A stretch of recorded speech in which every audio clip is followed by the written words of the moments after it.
بسم اللہ الرحمن الرحیم۔ اب نوٹ کر لیجئے، یہ کتابیں اگر آپ پڑھنا چاہیں تو کتاب الملاحم میں پڑھیے۔ بدترین عذاب عربوں پر آیا کھڑا ہے، سروں پر تنا ہوا ہے، بدترین ایسی جنگ ہونی ہے الملحمۃ العظمیٰ، جس کو کہ میں بھی آپ کو گواہی پیش کر دوں گا، جسے کہا گیا ہے لاسٹ کروسیڈ۔ بش نے بھی کروسیڈ کا لفظ بول دیا تھا، پھر واپس لیا اس نے۔ نکل جاتی ہے جس کے منہ سے سچی بات مستی میں، فقیہ مصلحت بین سے اور ہندے بادہ خار اچھا، کروسیڈ کہہ کر پھر واپس لیا۔ یہ کروسیڈ،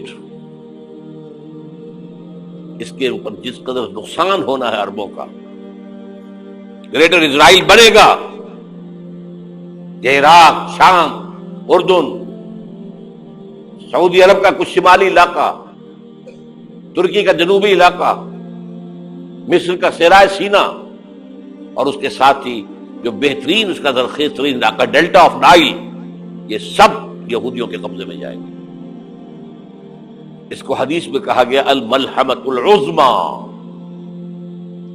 عیسائی 80 علم لے کر اے مسلمانوں تم پر حملہ آور ہوں گے، اور ہر علم کے نیچے 12,000 فوج ہوگی، 9.5 لاکھ فوج۔ یہ نیٹو کی تیاری کس کے لیے ہو رہی ہے؟ جب USSR کا خاتمہ ہوا تو پوچھا گیا تھا نیٹو چیف سے، اب کس لیے؟ تمہارا وہ دشمن تو ختم ہو گیا، اب ہمیں اسلامک فنڈامنٹلزم سے نمٹنا ہے۔ وہ جانتے ہیں خطرہ یہی ہے، اب اسلام ابھر سکتا ہے، مسلمانوں کے سینوں کے اندر وہ آگ ہے، اوپر خاکستر آ گیا ہے، تمہیں اٹھانا بیٹھنا، یہ اندر تو انگارہ ہے، اوپر سے راکھ ہے، اسے دھوکہ نہ کھا جانا ان کے دلوں کے اندر۔ اور بش نے کہا تھا مسلمان چاہتے ہیں کہ ہسپانیہ سے لے کر انڈونیشیا تک نظام خلافت قائم کریں، اور میں حیران ہوا تھا کہ اس کمبخت کو ہسپانیہ کا خیال کیسے آ گیا؟ ہمیں تو کبھی آتا ہی نہیں، اب ہم تو بھول گئے، وہ تو 500 برس پرانی بات ہے، جبکہ وہاں سے ہمیں نکال دیا گیا تھا۔ اگرچہ اقبال نے کہا تھا ہے ارض فلسطین پہ یہودی کا اگر حق، ہسپانیہ پر حق نہیں کیوں اہل عرب کا؟ ہسپانیہ میں تو 800 سال حکومت کی مسلمانوں نے، اور ابھی 500 برس ہی گزرے ہیں نا۔ یہودی تو ارض مقدس سے 2000 سال نکالے گئے، انہیں لا کے آباد کیا گیا، عربوں کے سینے میں خنجر پھونک دیا گیا۔ وہ چھوٹا سا ملک جو چاہتا کرتا، کوئی پوچھنے والا نہیں۔ امریکہ جیسے اپنے بیٹے کی حفاظت کرے ویسے کرتا ہے اس کی۔ اور حضور نے فرمایا ہے وہ جنگ جب ہوگی تو ایک باپ کے اگر 100 بیٹے ہوں گے تو 99 ختم ہو جائیں گے، ایک بچے گا۔ یہ حدیث ہے، حدیث ہے صحیح۔ اور آپ نے فرمایا ویل للعرب من شر قد اقترب، عربوں کے لیے ہلاکت ہے، عربوں کے لیے بربادی ہے اس شر سے جو قریب آ چکی ہے۔ اور آج جس طرح انہوں نے ان کی تہذیب کو اختیار کر لیا ہے، دبئی جا کر دیکھیے، بدترین مغربی معاشرہ جو ہے وہ دبئی کے اندر ہم نے قائم کر کے دکھا دیا۔ اب سعودی عرب اس راستے پر بڑھ رہا ہے۔ اور اس کے بعد نمبر 2 پر جو ہے ہم پاکستانی ہیں، لیکن میں اس کے وہ پہلی بات جو کہہ رہا ہوں وہ تو یقینی ہے، اس میں تو احادیث صحیحہ موجود ہے۔ اگرچہ اس کے بعد پانسا پلٹے گا، پھر حضرت مہدی کا ظہور ہوگا، حضرت عیسیٰ کا نزول ہوگا، اور وہ گریٹر اسرائیل گریٹر گریو یارڈ بنے گا یہودیوں کا، ایک ایک یہودی قتل ہوگا اور دفن ہوگا۔ یہ بات میں ہونا ہے، میں پہلی بات پر خرچ کر رہا ہوں۔ وہ پانسا پلٹے گا جب پلٹے گا، ابھی جو سامنے ہے وہ کیا ہے؟ جس ملحمۃ العظمیٰ کہا حضور نے، جسے آرمگیڈون کہتے ہیں عیسائی۔ آرمگیڈون کی اگر کہیں جا کر آپ دیکھیں گے، آپ ڈکشنری میں مانی تو کیا لکھا ہے؟ A very big war which will be fought between the forces of evil and good before the end of this world۔ اس دنیا کے خاتمے سے پہلے خیر اور شر کی قوتوں کے درمیان بہت بڑی جنگ ہوگی۔ ارمجدون اسے کہتے ہیں عربی میں، اور ارمگڈون اسے کہتے ہیں انگریزی کے اندر، اور یہ بائبل کی آخری کتاب کے اندر ہے، جو اس میں کہ مکاشفات یوحنا، ریولیشنز آف سینٹ جان. یہ تو میں کہہ رہا ہوں یقین کے ساتھ، اور زیادہ دور نہیں ہے، آیا چاہتا ہے. اس لیے کہ یہودیوں کا اور عیسائی جو کنزرویٹوز ہیں، نیو کنزرویٹوز، ان کا 5 نکاتی ایجنڈا ہے متفق علیہ، جس کے تحت یہ جنگ صلیبی شروع کی گئی ہے. تو سن لیجئے آپ. آرمگڈون نمبر 1، گریٹر اسرائیل قائم ہو جانا اس کے نتیجے میں نمبر 2، مسجد اقصی اور قبۃ الصخرہ کو گرانا نمبر 3، وہاں 3rd ٹیمپل، وہ مسجد جو حضرت سلیمان نے بنائی تھی 1000 قبل مسیح میں، پھر برباد کی تھی نبوکدنضر نے، دوبارہ بنائی گئی، پھر دوبارہ ختم ہوئی 70 عیسوی تک گری پڑی ہے. ان کا خانہ کعبہ گرا ہوا ہے 70 عیسوی سے لے کر آج تک.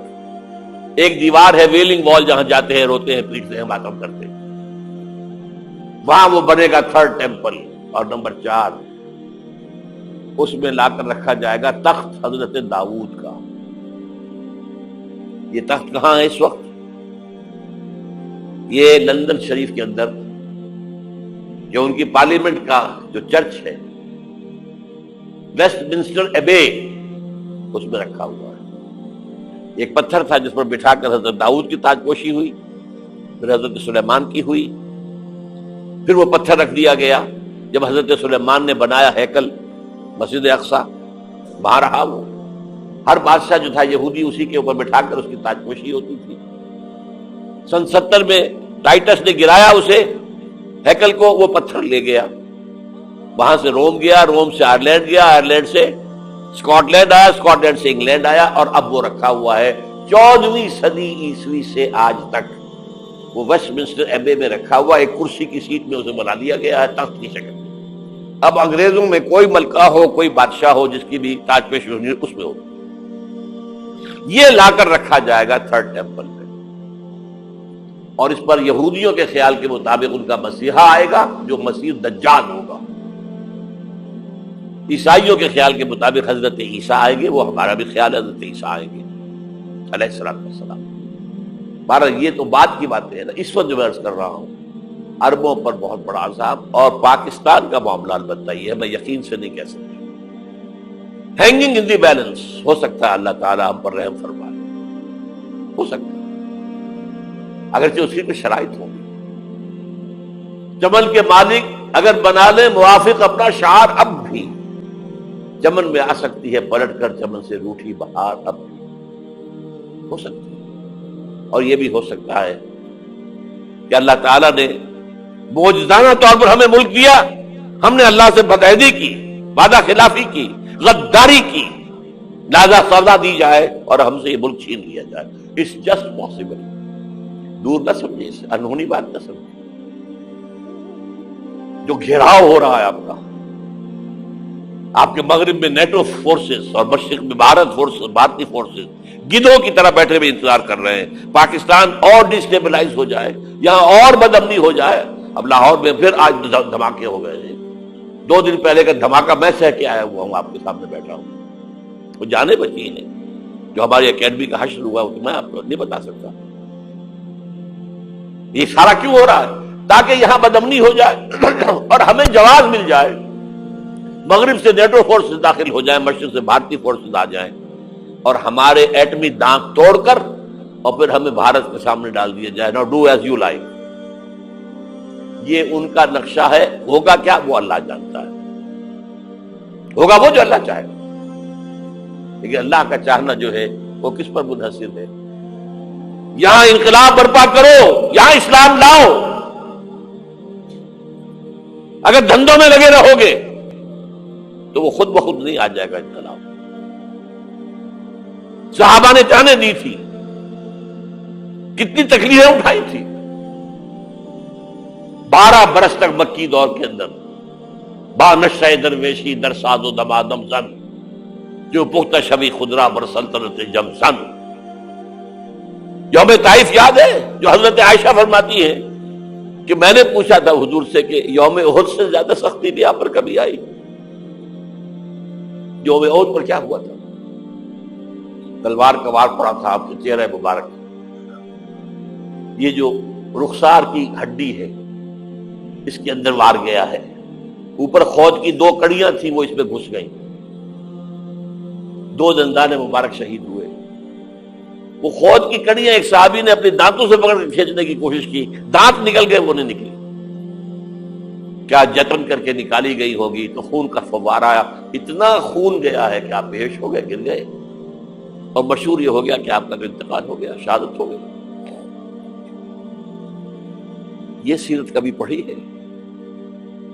حضرت عائشہ کے ہوش کا تو یہی دور تھا نا، یوم طائف میں جو آپ کی کیا تھی، بچی تھی، انہیں کیا پتا کیا ہو رہا ہے حضور کے ساتھ۔ 3 دن تک حضور مکے کی گلیاں اور وہاں کے اوباش لوگ پتھراؤ کر گئے تھے اس امید میں کہ شاید وہاں کا کوئی سردار ایمان لے آئے، تو یہاں تو ابو طالب بھی فوت ہو گئے، یہی دنیاوی سہارا تھا، خاندانی سہارا تھا ابو طالب کے ذریعے، اور گھر میں ایک دلجوئی کرنے والی رفیقہ حیات تھی، وہ بھی، ان کا بھی انتقال ہو گیا۔ آپ نے کہا یہ عام الحزن ہے، اب تو سب کو طے ہو گیا قریش کو کہ اب جیسے قتل کر دو انہیں، اسی لیے آپ گئے طائف، شاید وہاں کا کوئی بڑا سردار مانے، ایمان لے آئے مجھ پر، تو میں اپنا مرکز ادھر شفٹ کر دوں۔ تینوں سے ملے ہیں، تینوں نے وہ جواب دیے ہیں، نکل جاؤ یہاں سے، میں تمہارے ساتھ بات بھی کرنے کو تیار نہیں۔ اچھا، تمہارے سوا کوئی نہیں ملا تھا اللہ کو نبی بنا کر بھیجنے کے لیے؟ دیکھو جاؤ، میں بات نہیں کرنا چاہتا، ہو سکتا ہے میں بے عزتی کر بیٹھوں، واقعی تم اللہ کے نبی ہو تو میں مارا جاؤں گا، جاؤ جاؤ جاؤ۔ یہ سلوک محبت کے ساتھ ہوا ہے۔ اور پھر چھوکروں کو، اسٹریٹ ارچنز جنہیں آپ کہتے ہیں، اشارہ کیا تھا، خبر لو ان کی، پتھراؤ ہو رہا ہے، ساتھ کوئی ہے ہی نہیں، ایک آدمی صرف، زید ابن حارثہ۔ اب سامنے سے پتھر آ رہے ہیں تو حضرت زید آگے آ جاتے ہیں، ڈھال بنتے ہیں، مجھے لگے پتھر حضور کو رہے، آپ پیچھے سے آ رہے ہیں، چاروں طرف سے تو ڈھال نہیں بن سکتا، جسم لہو لہا، خون جا کر جوتیوں میں جم گیا ہے، جوتی اتر نہیں دی۔ پھر وہاں سے واپسی پر جو دعا مانگی ہے، اللہم الیک اشکو ضعف قوتی وقلت حیلتی وہوانی علی الناس، اے اللہ تیری جناب میں فریاد لے کر آیا ہوں اپنے قوت کی کمی کا، اپنے وسائل کی کمی کا، اور جو ذلت و خواری ہو رہی ہے لوگوں کے سامنے، الا ملتکلنی، مجھے کس کے حوالے کر دیا ہے، الا بعیدی یتجہمنی، یہ میرے اوپر ہجوم کر کے آ جائے، حملہ کرے، اور عدو من لگتا امرے، یہ دشمن کے حوالے میرا معاملہ کیا، جو چاہے کر دے وہ۔ لیکن پھر عبدیت غالب آتی ہے، ان لم یکن علی غضبک فلا ابالی، اللہ اگر تو ناراض نہیں ہے تو مجھے کوئی پرواہ نہیں، سر تقدیم خم ہے جو مزاج یاد میں آئے، مجھے اندیشہ یہ ہے کہ تو ناراض تو نہیں ہوگی۔ یہ تکلیفیں جھیلی ہے، سینکڑوں صحابہ نے جانوں کا نذرانہ پیش کیا ہے، احزاب کی جنگ میں فاقوں پر فاقے ہو رہے تھے، اور ان فاقوں کی حالت میں خندق کھودنے کا حکم ملا ہے، لوگوں کی کمریں دوہری ہو رہی ہیں، پتھر باندھے ہیں اپنے پیٹوں سے، اپنی چادروں کے ساتھ کس کر کمر دوہری نہ ہو جائے، اور جب صحابہ کدالیں چلا رہے ہیں تو کیا کہہ رہے ہیں، نحن الذین بایعوا محمدا علی الجہاد ما بقینا ابدا، اللہم لا عیش الا عیش الاخرہ۔ صحابہ کہتے تھے ہم وہ لوگ ہیں جنہوں نے محمد سے بیعت کی ہے کہ جہاد کرتے رہیں گے جب تک جان میں جان نکل جائے تو بات، اور جان ہے، چاہے ابھی بھوک سے کمر دوڑی ہوئی جا رہی، جان تو ہے۔ اور ایک دفعہ کہتے تھے اللہم لا عیش الا عیش الاخرہ، اللہ عیش، زندگی تو آخرت کی زندگی ہے۔ اور حضور فرماتے تھے، حضور کے بیٹھے ہوئے نہیں تھے گاؤں تک کیا لگا کر، پتھر اٹھا کر خندق میں سے لے جا کے باہر پھینک رہے تھے، جب صحابہ کہتے ہیں اللہم لا عیش الا عیش الآخرہ، حضور فرما رہے ہیں فاغفر للانصار والمہاجرہ، اے اللہ ان انصار اور مہاجرین کی مغفرت فرما دو۔ پھر حضور کی خدمت میں کچھ لوگ آئے، حضور اب یہ فاقہ ناقابل برداشت ہو گیا، دیکھیے ہم نے یہ پتھر باندھے ہوئے اپنے پیٹ کے ساتھ۔ حضور نے کرتا اٹھا کر دکھایا، وہاں 2 پتھر باندھے ہوئے۔ یہ ہے سیرت النبی۔ آپ کس چیز کو سیرت النبی سمجھتے ہیں؟ بہرحال اس موضوع پر میری ایک کتاب ہے منہج انقلاب نبوی، کہ انقلاب کیسے آیا تھا۔ اگر دل میں ذرا بھی آرزو پیدا ہو گئی ہو کہ اللہ قبول کر لے